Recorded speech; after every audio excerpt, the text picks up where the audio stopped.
commencer par nous parler des effets de la pornographie. Oui, on a une étude toute fraîche sur la question, publiée en Angleterre, mais menée sur des internautes français. Les résultats sont assez surprenants. On apprend que pour les hommes, le visionnage de porno est associé à une baisse des performances sexuelles. Plus ils en regardent, moins ils se sentent compétents, moins ils sont satisfaits de leur fonctionnement sexuel et moins ils donnent de plaisir à leur partenaire sexuel. Chez les femmes, c'est à peu près l'inverse. La consommation de porno a tendance à être bénéfique. Alors, comment expliquer cette différence? Déjà, les hommes et les femmes ne regardent pas à la même fréquence, mais surtout, ils ne regardent pas les mêmes films. Les hommes consomment des contenus plus hard et moins réalistes au niveau des pratiques. Ça augmente leurs attentes et du coup, au moment de passer au réel, ils sont déçus. Donc, pour éviter le problème, mieux vaut consommer avec modération. Marc. Tu voulais aussi nous parler de... C'est vrai, c'est vrai aussi. L'addiction à la pornographie est un fléau, une catastrophe qui touche toutes les générations, qui peuvent s'expliquer par un certain nombre de problèmes, notamment par le fait qu'il y a des frères qui ne sont pas forcément mariés, par des femmes qui ne sont pas forcément mariées, parfois par des crises de couple ou des choses comme ça. D'accord? Mais, en soi, qu'Allah le Majestueux nous en préserve, ça n'est pas excusable. C'est pas parce que demain, on est dans une situation qui est difficile qu'on peut dire « oui, mais moi j'ai fait ça parce que… » Ça n'est pas excusable. Donc Allah subhanahu wa ta'ala, ce qu'il nous demande, c'est de prendre des résolutions fermes. Et donc ce que je conseille pour les frères et les sœurs qui vont dire « ouais, mais comment faire ça et tout ?» Parce que sincèrement, il n'y a personne qui parle de ça. C'est tellement un tabou que personne ne va en parler.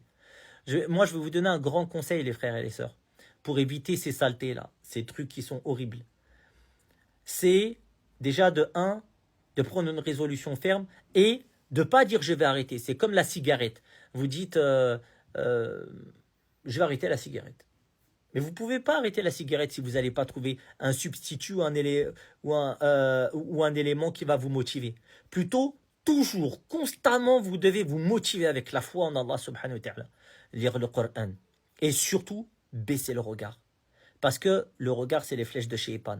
Donc, ce qui va se passer, c'est qu'à un moment donné, lorsque vous allez avoir un regard, un deuxième regard, un troisième regard, ça va stimuler votre cerveau. Et le shaitan, ensuite, il va venir et il va commencer à mettre des wasawis. Et il va commencer, et ainsi de suite, ainsi de suite, ainsi de suite, ainsi de suite, ainsi de suite. Donc, c'est pour ça que déjà, le regard, c'est quelque chose de très important. C'est pour ça qu'Allah, il dit dans le Coran, il dit aux croyants de baisser leur regard. Pourquoi? Afin de préserver leur sexe. Il y a des frères, à un moment donné, ils vont se dire, et ça, on entend toujours des histoires qui sont sordides, ils disent oui, mais la polygamie, moi j'ai besoin d'avoir la polygamie, donc ça va être un sujet de discorde dans leur foyer. Alors que l'élément déclencheur, ça va pas être d'utiliser un partenaire ou une seconde partenaire, ce qui est autorisé en islam, puisqu'on a le droit à 4 femmes. Ça va pas être le fait d'utiliser un partenaire pour pouvoir se rapprocher d'Allah subhanahu wa ta'ala, et d'avoir un bras droit ou un bras gauche, ou d'avoir un autre gilet pare-balles pour pouvoir s'armer spirituellement parlant. Mais plutôt d'avoir de répondre à quelque chose qui a nourri des pulsions qui étaient diaboliques. Et ça va devenir un sujet de discorde. Pourquoi? Parce qu'ils ont comparé tellement de femmes sur des sites qui sont horribles et abominables avec des pratiques qui sont perverses qu'à un moment donné, ils vont arriver à dire ben non, moi, il faut absolument que je suis dans une frustration que beaucoup ont créée, et par conséquent, ils vont créer un chaos dans leur foyer. Quand je vous dis que ça casse les foyers, ça casse les foyers. C'est-à-dire que c'est pour ça qu'il y a beaucoup de frères, ils vont arriver après par la suite à se dire, à créer, à casser, à faire un sujet de discorde dans leur foyer en prétendant que c'est la solution à leurs problèmes. Alors que ça n'est pas la solution.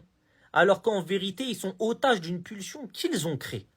3 effets négatifs de la pornographie. Ça objectifie la femme et présente une image de la femme comme si c'était un morceau de viande. C'est aussi addictif que de la cocaïne et ça peut affecter l'humeur de quelqu'un dans sa journée s'il n'a pas eu sa dose. Ça peut créer des troubles psychologiques et pervertir un individu et influencer ses interactions avec le sexe opposé. 5 raisons d'arrêter les films porno. Raison numéro 1. Cela affecte ta sécrétation naturelle de dopamine. Si tu sécrètes beaucoup moins de dopamine sur plein de facteurs de la vie, moins heureux dans ton quotidien. Raison numéro 2, tu perds ton temps. Ce temps-là, tu pourrais l'utiliser pour vivre la vie de tes rêves et ne pas avoir besoin d'aller sécréter de la dopamine ailleurs parce que tu la sécrètes naturellement de par le mode de vie que tu as créé. Troisième raison, cela va affecter la confiance que tu as en toi pour interagir avec de vraies femmes. Tu impactes considérablement ta confiance. Dans le virtuel, tu peux entre guillemets avoir ce type de relation avec elles, mais dans le réel, tu vois bien que c'est pas le cas. Mais le réel constitue ta vie. Quatrième raison d'arrêter le porno. Les films porno sont gratuits. Ces sites nécessitent des millions d'euros chaque année pour fonctionner. Quand c'est gratuit, c'est toi le produit. Cinquième raison, cela va réduire ton taux de libido,